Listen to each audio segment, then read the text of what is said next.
Uri ng lalaking dapat mong hanapin. 1. Hindi ka minumura.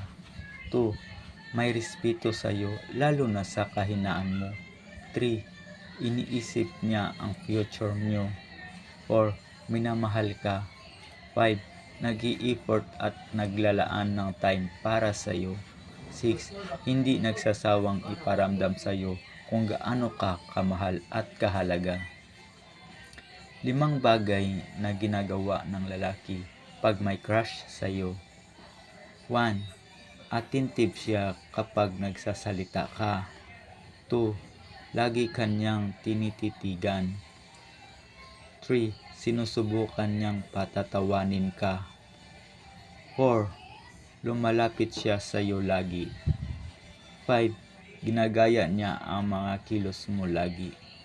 Guys, please subscribe and share my channel. Salamat po.